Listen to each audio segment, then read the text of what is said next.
What the heck is this? Hold up. What the heck is this thing?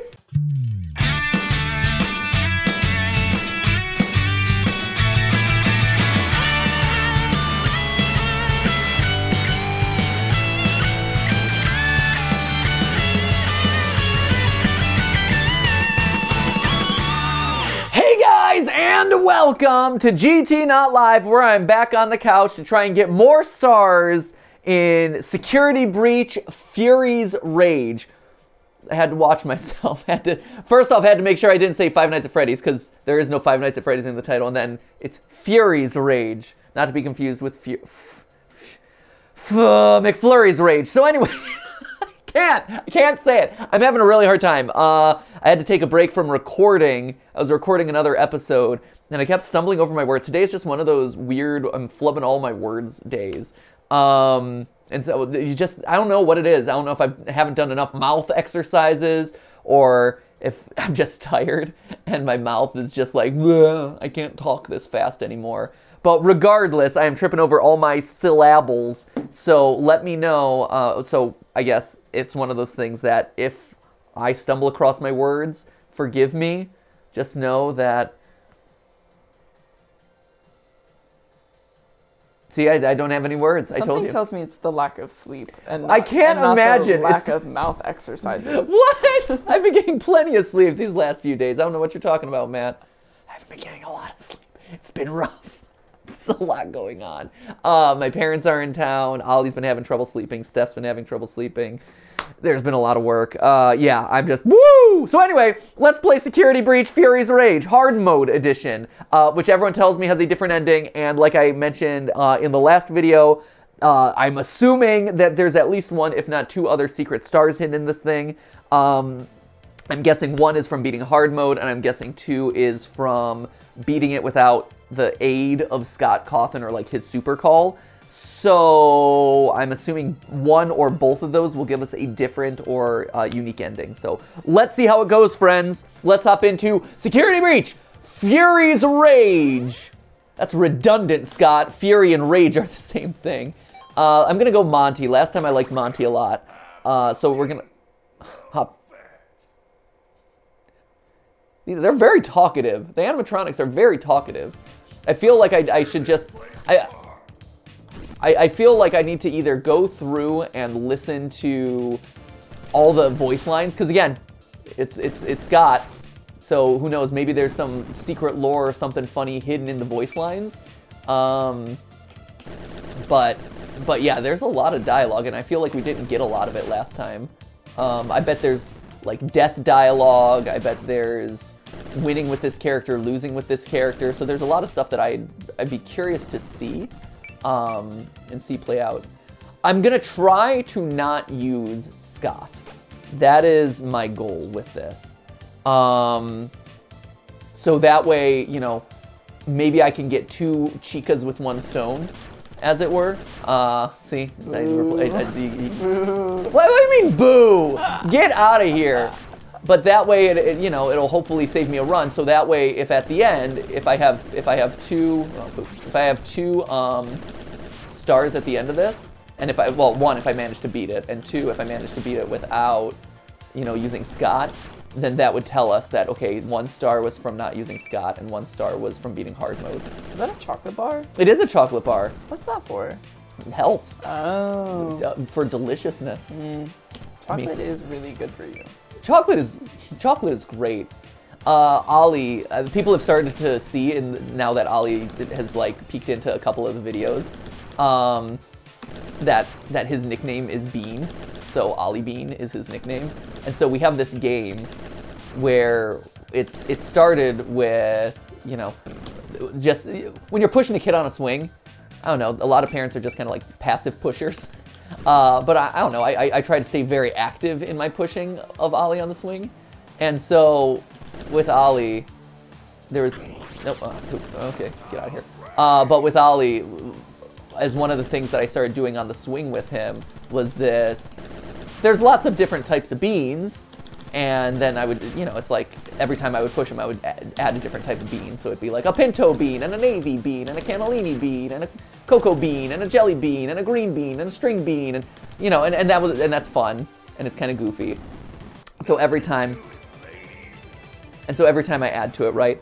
But of all, and it always ends with, but of all the different types of beans, one bean is my favorite. That's the Ollie bean. And then I give him a big push, and you know, he laughs a bunch, and it's cute. But you do that enough times, and like he starts getting goofy with it. You start getting goofy with it, and it starts to evolve. And so that one has evolved over, you know, the year or whatever of doing it to now it's. There's lots of different types of beans, the pinto bean, the olive, you know, He evolved it into different, like, the slidey bean, the car washy bean. Like, we started making up joke beans, which was part one. But then that got old, too. And so now the new thing is, Ollie Bean is no longer #1, which is not true. Let it be known. Like, and I think he understands that it's all a joke. Because he plays along with it. But now but of all the different types of beans, one bean is my favorite. And that bean is the black bean. and so now the game becomes where he appears. Like that's kind of the joke now, is like, oh, am I number 3? Am I tied for 4th? So like, it's the pinto bean.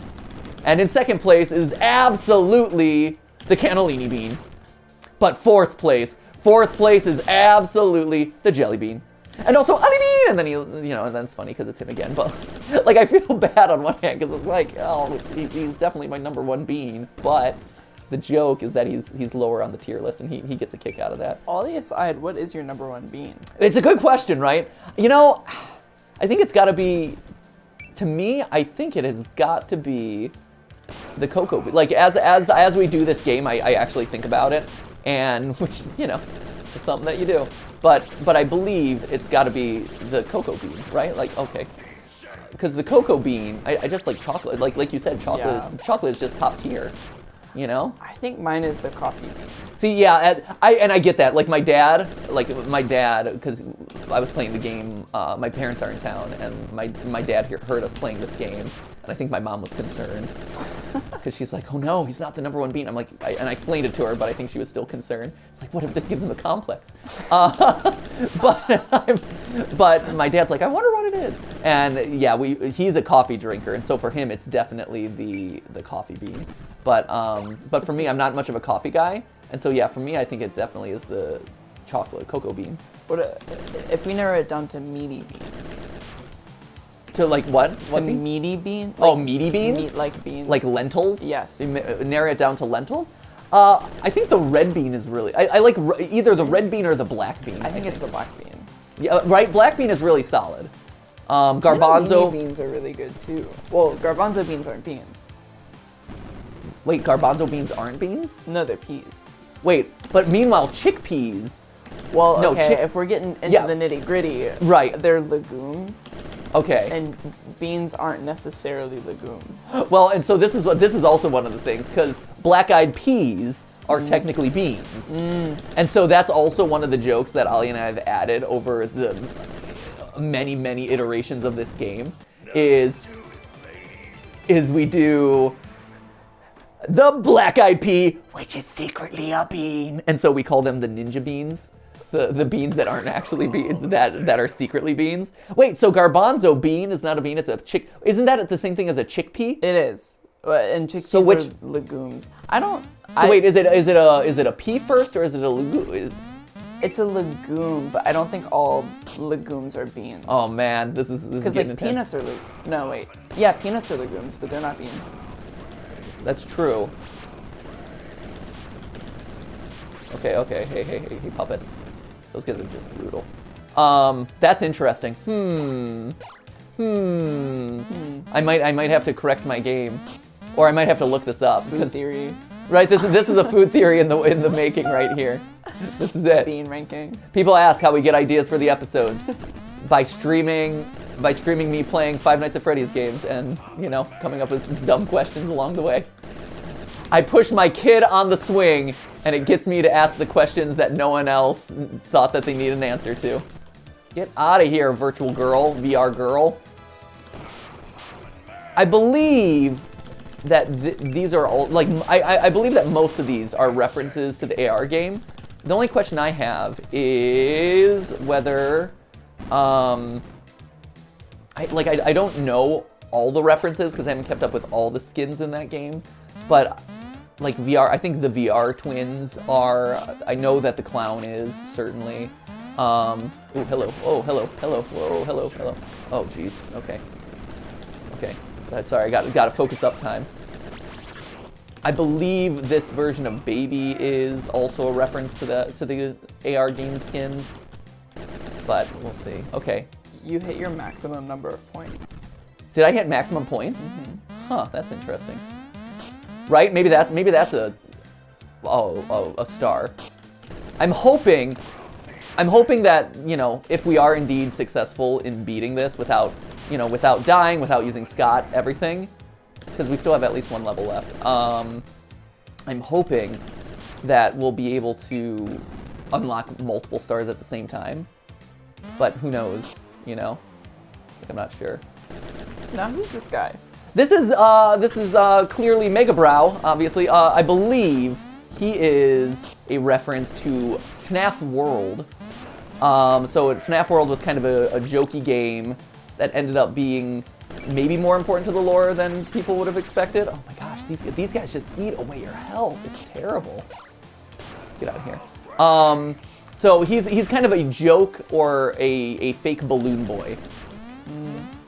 So he's kind of like a Balloon Boy riff or rip-off. Like, what if Balloon Boy, but, you know, and I believe in that original FNAF World, he was Brow Boy rather than Balloon Boy, but now in this game, he's obviously Mega Brow, so.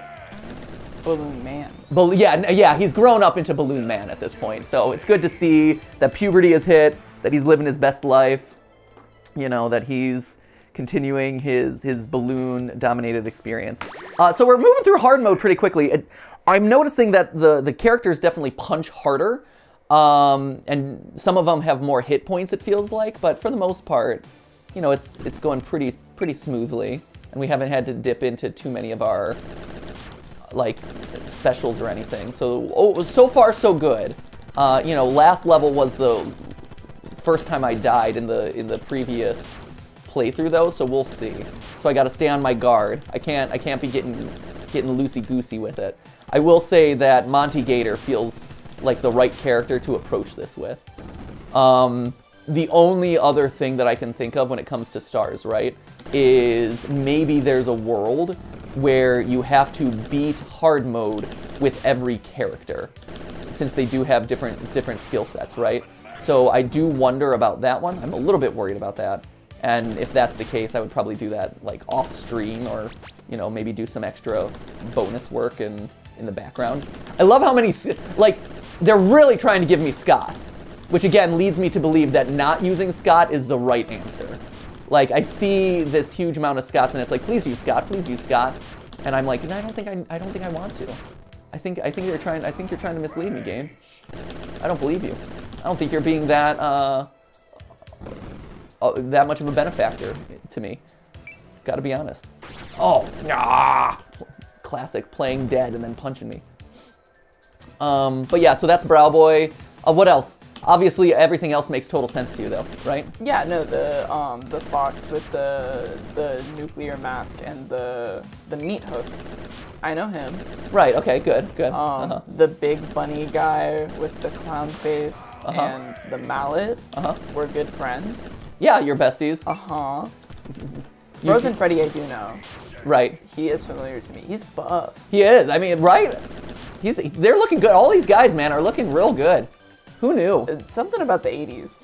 The 80s. Everybody was... You know why? Why? I think it's actually scientific fact at this point. The reason why is because everyone was carrying around those giant cell phones. And by cell phones, I mean the literal, like, bricks of batteries with a phone attached. And the phones literally were the size of your head, and they were attached to, like, a suitcase-sized battery, and that was how you did mobile on the go.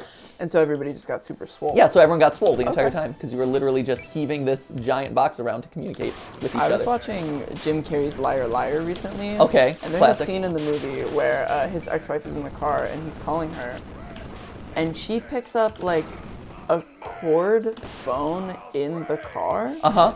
And I was like, I didn't know that existed. You're right, there you go. Like car phones? Little did you know, man. That's insane. 80s were a miraculous time. I think it was like early 90s. Right. But I was like, that makes, I mean, cell phones didn't exist, so like, to talk in the car, you needed like a landline. The history of cell phones is actually really fascinating, because also there was, you know, a period of time where, like, yes, for the public, cell phones started at a certain point, but it's also but it's also one of those things where here we go.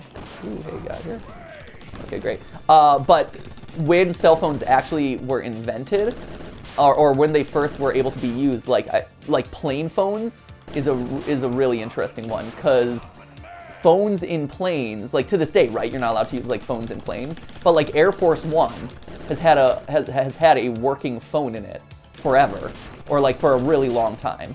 And you're like, wait, how's that possible? How does no one else have a phone in a plane when Air Force One has got this? And you like understand why, but also there's, okay, damn it, I knew that was gonna happen.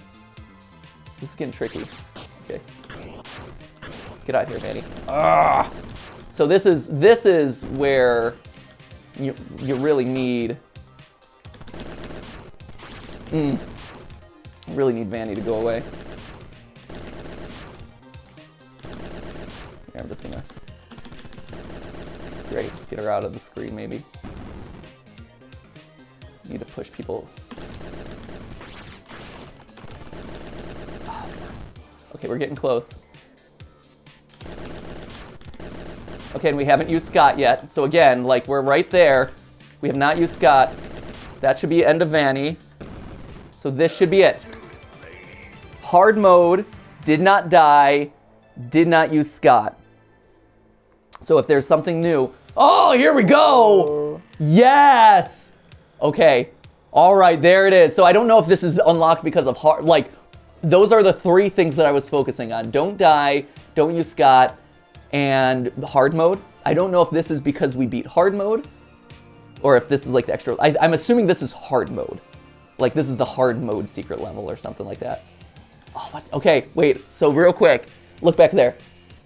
See on that security screen? It looks like, is that a camera feed from FNAF 1?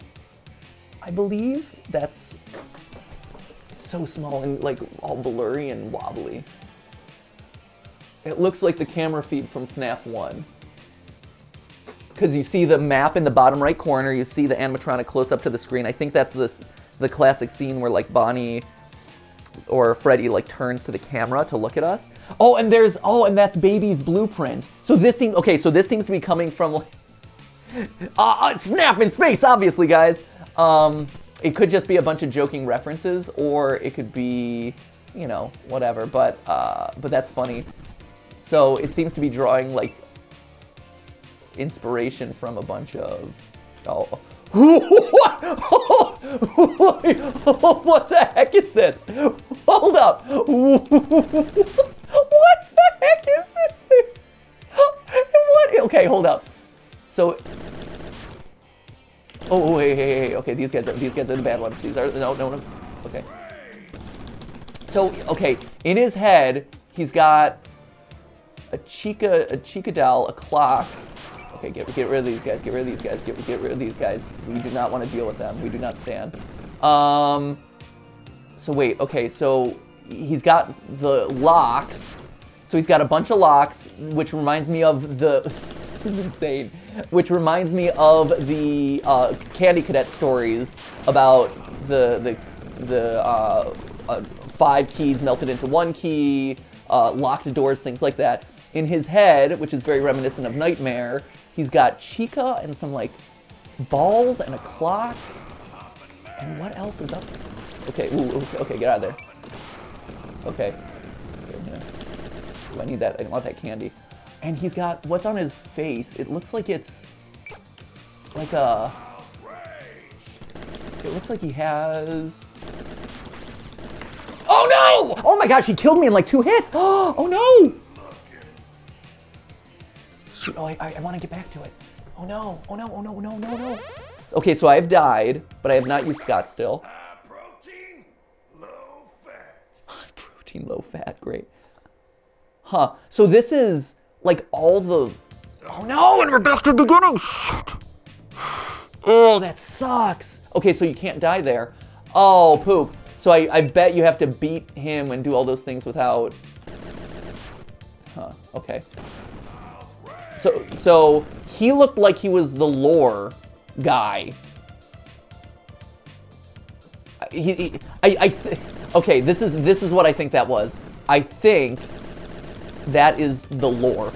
I think that is the physical embodiment of this game's storyline, or the lingering mysteries of the game. So, the fact that he's got a bunch of locks, the fact that he's got an alarm clock.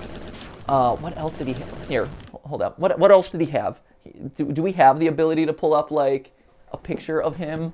So he's got the clocks, which is from FNAF World. He's got the key. Like, there's a lot of balls and gumballs in here, which is like Candy Cadet.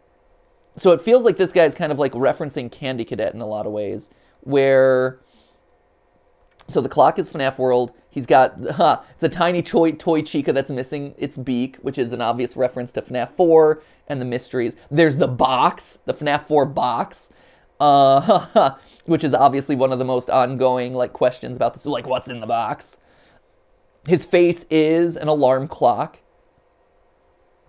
that reads 6 a.m., which again is FNAF 4. His mouth looks like it's sealed off with an X. Like, oh, I'm not going to tell you, or like, I'm keeping this a secret. He kind of fades off into the distance. Like his tail kind of has a gradient attached to it, which is interesting, where he's not like fully formed. So that also makes me think of, him not being a physical entity, but rather like this idea of the lore. And then behind the box, what is it? It looks like there's like a cookie or a donut. And then like a face mask? What is that? I can't tell what's behind the box. That's really bizarre. Like, you would think immediately, like, oh yeah, this makes oh, and there's a black thing too in the fort. Is that a microphone? So there's Chica, there's gumballs, or candy. There's a key, there's the box, there's the clocks from FNAF World. There's a black thing in the foreground that's either another gumball, candy ball, or something else. And then there's 2 mysterious things behind the box that I can't make out and that like don't immediately jump out to me as something that I would recognize. Especially something related to FNAF 4. And then all the keys down, all the keyholes down his side. So that to me here, I'm gonna play through one more time because I still got, let's see, we got about 20 minutes, perfect. So I'm gonna play through one more time. This time I'm not gonna, like, we'll just try to get through it. And I'd like to beat it, ideally. But if I need to use Scott, I'll use Scott. Like, you know, I was trying to accomplish a lot of things at the same time, but apparently, like, that final area is really hard. So to me, that creature is just like lore creature, like the unsolved mysteries of the game creature, pulling from a lot of different elements, right? FNAF 4 with the box, and mostly from FNAF 4, right? With the box, with the alarm clock, with the tiny toy Chica missing her beak. But there's also some Candy Cadet mixed in there, and some FNAF World mixed in there. And so I'm wondering if, I'm sure there's no answers on the other side of that battle. I'm sure it's just like a joke ending or something like that. But it's a funny reference to the fact that Scott knows that, you know, those are the most infuriating parts of the lore of this series and of these games. That's really, oh wait, I didn't even notice, Matt, you called out her earrings. I didn't even notice her belt buckle, Chica's belt buckle, is a cupcake. is literally the cupcake, which Love just the look. right, which Love just the makes look. me love her that much more. Best character in this game, hands down, unquestionably. She is looking her best right I mean, now. because Monty Alligator is just wearing some pants. Right? She came with the full FNAF theme. Right? She's blinged out to the nines. It's great. Nothing says classy dame quite like having a belt buckle in the shape of a cupcake. Classy dame. What? That's like someone from the 40s just like took over your body. Did you have physical arcades when you were a kid? When I was growing up? Yeah. Yeah. So the malls back in the day, had physical arcades that I would go. Gosh, stop falling in opposite directions from each other. You guys suck. So back when I was growing up, in the early 90s, right? One of my favorite things to do was to go to the mall. Like, I wouldn't do this. I would go to the mall with my parents, but every once in a while I would be able to, like, convince my parents to let me, like, in the arcade for, like, half hour, 60 minutes. And that was always, like, the highlight of the shopping trip. I never played the games because, you know, we weren't frivolously wasting money on games that ate your quarters. But I loved to watch everyone else play the games and just be surrounded by, you know, the dark lights, the flashing lights, the dark room, all the colors and stuff. It was great. So yeah, I definitely grew up with a lot of that. And yeah, arcades were definitely a part of my life. You, Matt, I'm assuming by the time you were growing up, those were all gone, right? Well, by the time I was like going to arcades, they were like the kind of games that gave you tickets. Okay. So you were playing, it was essentially gambling at that point. I was trying to win the stupid little stuff in the glass case. Oh, sure. Well, we had that too. Oh. So the one thing I was allowed to play was ticket producing games. Because really? Because ticket producing games weren't a waste of your quarters. Weren't a waste of my quarters, yeah. Interesting. And so over the years of me playing these, and I saved up 4 years to earn enough to buy a pair of meditation balls. Whoa. You know those like I didn't mean to. You mean like stress balls? Yeah, the stress balls. The ones that you squeeze? No, not squeeze, but they were like Asian themed metal balls with like little chimes inside that you're supposed to like swirl around in your hand and that like send relaxing tones to you. Oh. So the fidget spinner before the fidget spinner. Yeah, it was the original Asian fidget spinner. Was that your favorite like prize? I mean, that was, yes, because it was like 2 shiny metal balls in a fancy, you know, cushioned box. Yeah. Like, it seemed really cool.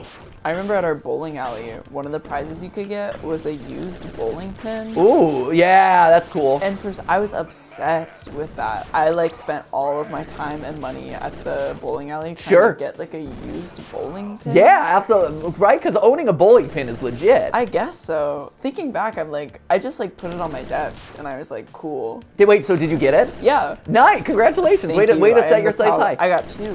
Whoa! I know.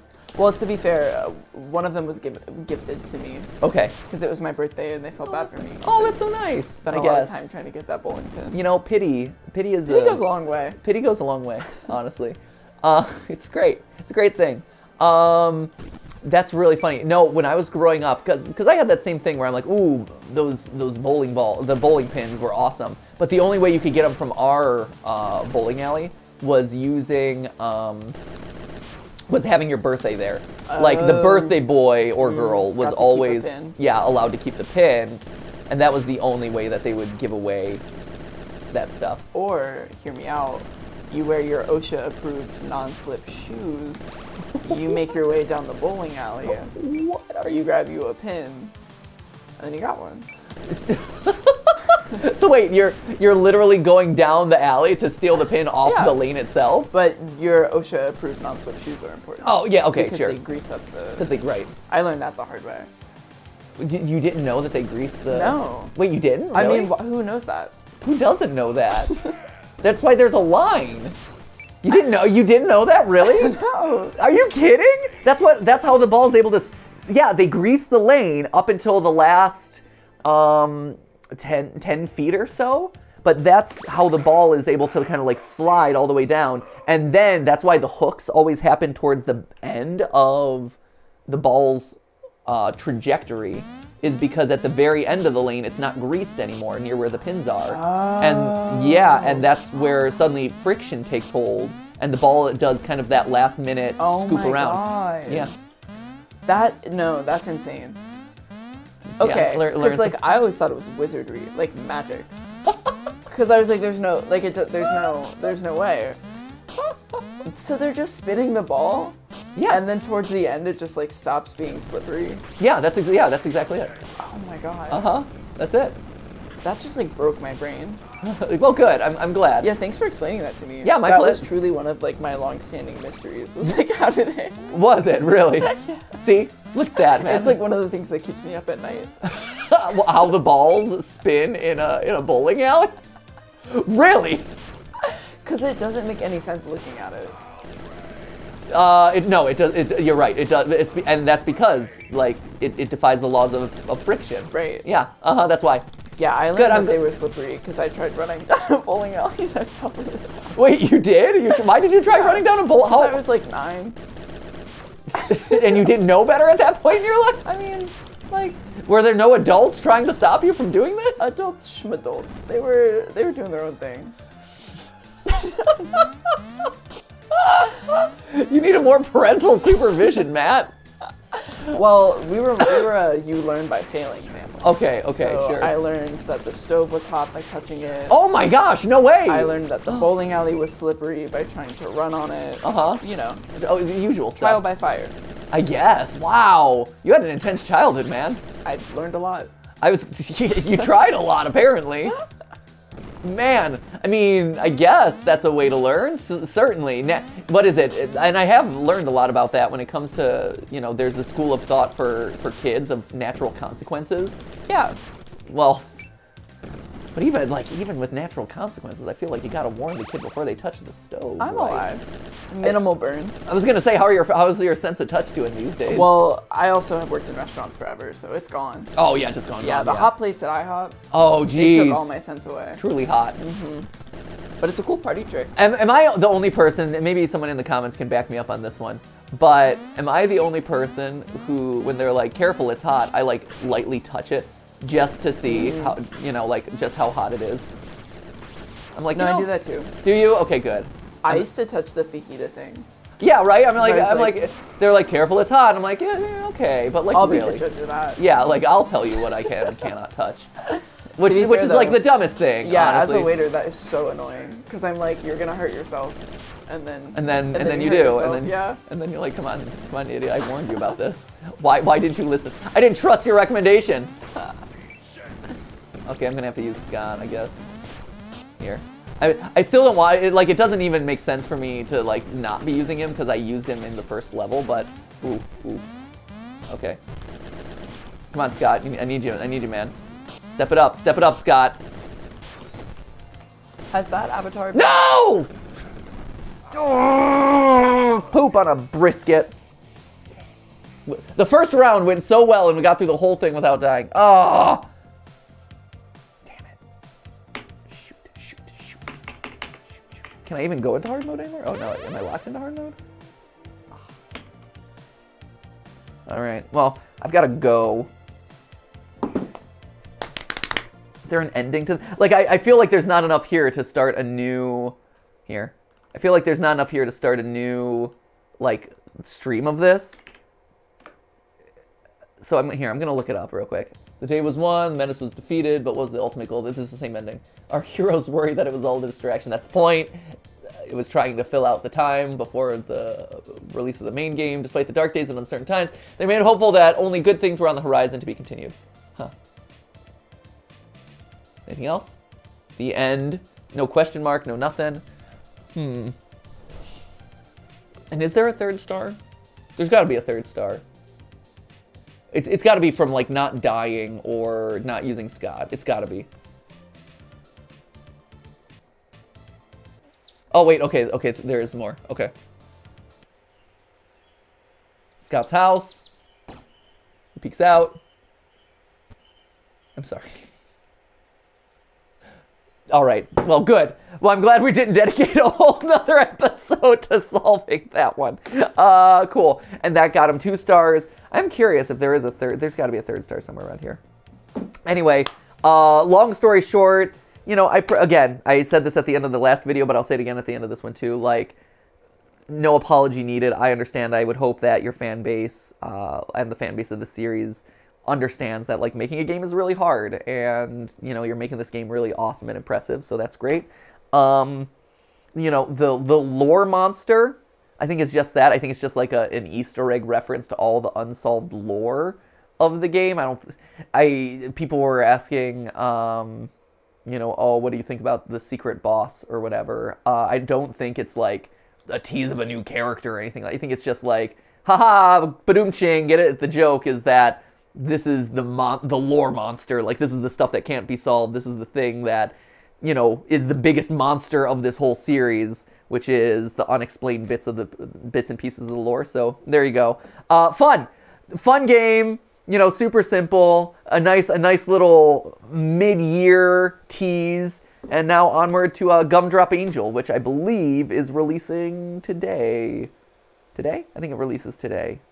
It's this week at some point, so that's kind of the next new FNAF thing that's coming out, so that's exciting. So anyway, thank you guys so much for watching. Sorry I wasn't able to beat it while we had time on today's video, but hey, we had some nice conversations along the way. I had fun. Honestly, the journey is what matters. Exactly. The friends we made along the way. We learned that bowling alleys are slippery. Thanks for that. These are channels all about life lessons. And remember, that's just a video for you. We'll see you in the next one. See ya!